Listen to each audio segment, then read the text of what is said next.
చేయడం జరిగింది.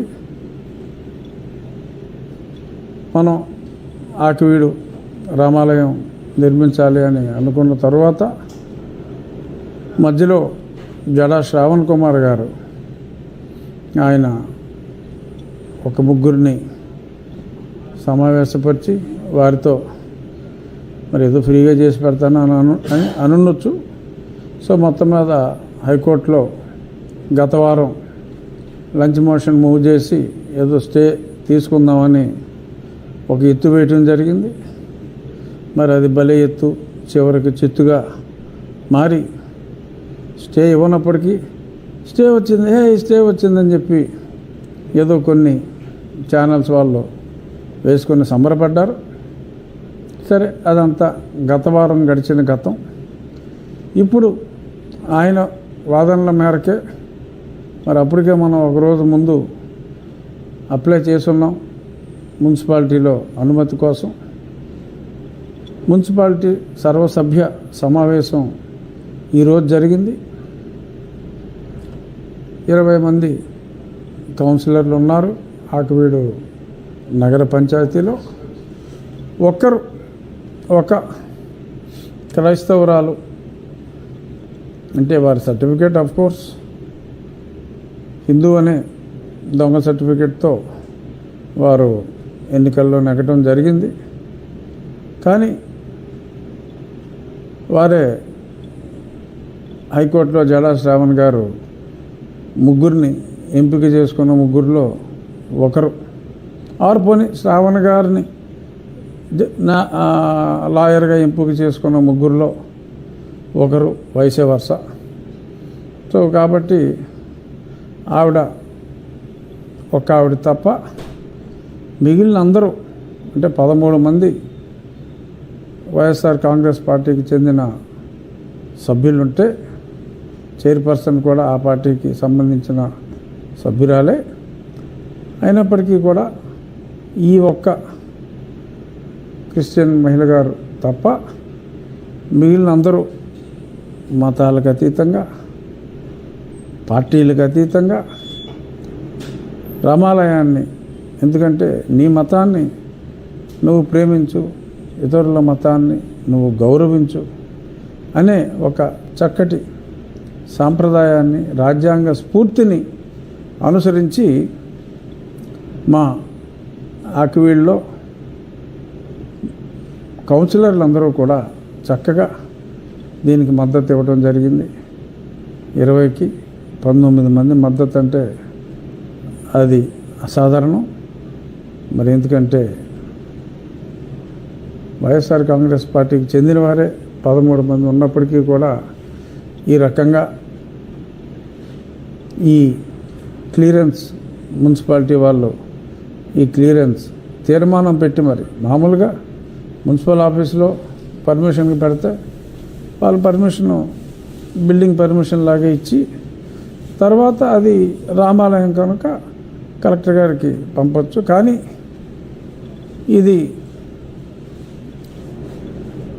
మొత్తం అక్కడ ప్రజల్ని రిప్రజెంట్ చేసే, ఆ నగర పంచాయతీలో ప్రజలందరినీ రిప్రజెంట్ చేసే వారి దగ్గర నుంచి అభిప్రాయాన్ని తీసుకుంటే అది ప్రజాభిప్రాయమే అవుతుంది. కనుక మరి మెజారిటీ ప్రజలు, మెజారిటీ అంటే ఆల్మోస్ట్ అబ్సల్యూట్ మెజారిటీ దీన్ని సమర్థించారు. రాష్ట్ర వ్యాప్తంగా కూడా ఎక్స్ట్రాడినరీ మద్దతు వచ్చింది. ఆకివీడులోని పునర్నిర్మాణం చేయాలనుకున్న మన రామాలయానికి ఈరోజు అదే ఊర్లో కూడా ఎక్కడెక్కడల్లో ఎన్ని అధవేషాలు వేయాలని చూసినా ఎక్కడెక్కడ కుమారులు, ఆ 4 కుమారులు వాళ్ళకి సంబంధం లేదు. ఇప్పుడు చెప్పారు ఆకివీడు ప్రజాప్రతినిధులు అందరూ కూడా వాళ్ళని చెప్పుతో కొట్టినట్టుగా చెప్పడం జరిగింది. మరి ఇంత అత్యద్భుతమైన మెజారిటీతో మరి ఈ తీర్మానాన్ని ఆమోదించారు అంటే మరి అది ఆ 4 కాటుకు చెప్పు దెబ్బ, అంటే కుక్క కాటుకు చెప్పు దెబ్బ అని నేను మాట్లాడితే బాగోదు. 4 కాటుకు చెప్పు దెబ్బ. సో అది చాలా స్పష్టంగా ఇవాళ ప్రూవ్ అయింది. ఇక దీని తర్వాత కలెక్టర్ గారికి కూడా అక్కడి నుంచే ప్రపోజల్ వెళ్తుంది. ఎందుకంటే అది రామాలయం అని చెప్పి మేము చెప్పాం కనుక. సో ఇది దేవాలయం కనుక any place of worship collector గారి అప్రూవల్ కావాలి. అది నేను కూడా ఎన్నోసార్లు చెప్పడం జరిగింది. మాజీ మేజిస్ట్రేట్ గారు కూడా మన కోర్టులో కూడా అదే చెప్పడం జరిగింది. అది చెప్తూ మళ్ళీ అక్కడ కోర్టులోనేమో నేనేమంటలేదు, పర్మిషన్ తీసుకోవాలంటున్నాను అని చెప్పి మళ్ళీ బయటకు వచ్చి పిచ్చోళ్ళలాగా ఎలా ఇస్తారు పర్మిషను, నేను చూస్తాను ఎలా ఇస్తారో పర్మిషను, సుప్రీంకోర్టుకి వెళ్తా, ఆ కోర్టుకి వెళ్తా, ఇంటర్నేషనల్ కోర్టుకి వెళ్తా అని పిచ్చి కుక్క కాటుకు గురైనట్టుగా పిచ్చిగా పాపం అని అనిపించింది నాకు. అతను చూసిన తర్వాత ఎక్కడికి వెళ్తావో వెళ్ళా, ఇబ్బంది ఏమీ లేదు అని నా మనసులో నేను అనుకున్నాను. ఇప్పుడు కూడా మనసులో అనుకున్నదే మీకు చెప్తున్నా, అతనికి చెప్పట్లా. సో మీకు చెప్తున్నా మనసులో అనుకున్న మాట. ఇక మొన్న సరే, దీని తర్వాత త్వరలో ఖచ్చితంగా శంకుస్థాపన డేటు ఒక 3 రోజుల్లో 4 రోజుల్లో మళ్ళీ మీడియా ముఖంగా తెలియజేస్తాను. మే మొదటి వారంలోనే పెట్టాలి. ఎండలు మరింతగా ముదిరిలోపే పెట్టాలి. ఒక పక్క సజావుగా ఆ రాళ్ళ తయారీ, ఎందుకంటే మన నల్లరాతి కట్టడం కాబట్టి ఆ రాళ్ళ తయారీ చక్కగా జరుగుతుంది.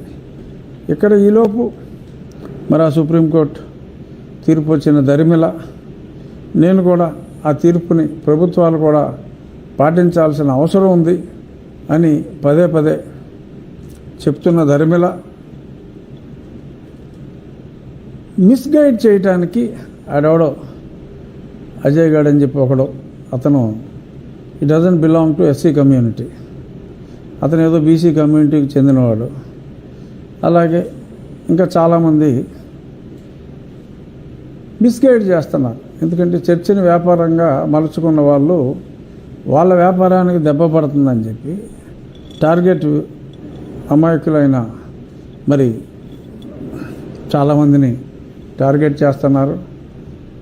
అది ఆ వ్యాపారం దెబ్బతింటుందేమో, దశంభాగాలకి దెబ్బ పడుతుందన్న ఒక భయంతో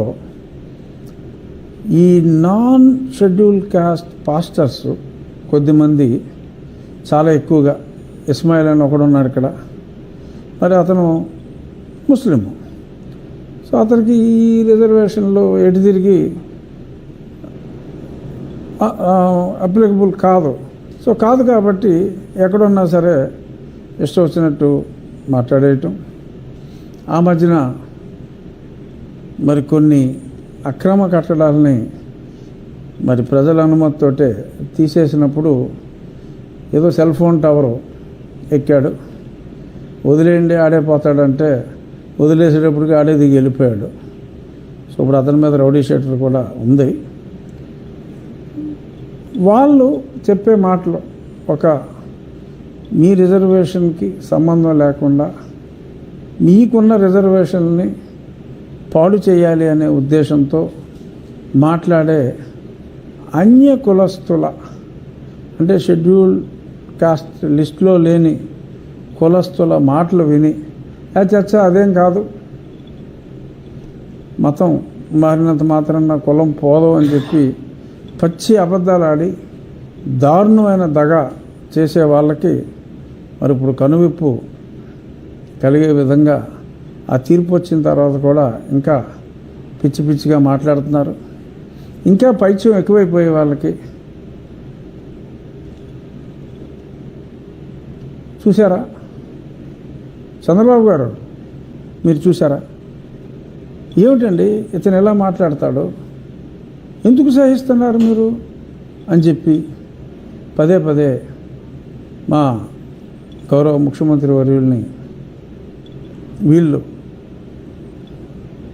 ఏదో తింగర ప్రయత్నాలు చేస్తూ రాజ్యాంగానికి వ్యతిరేకంగా, అరే జోకర్స్, రాజ్యాంగానికి వ్యతిరేకంగా మాట్లాడటం నేరం, రాజ్యాంగానికి అనుగుణంగా మాట్లాడటం న్యాయం. నేను చెప్పింది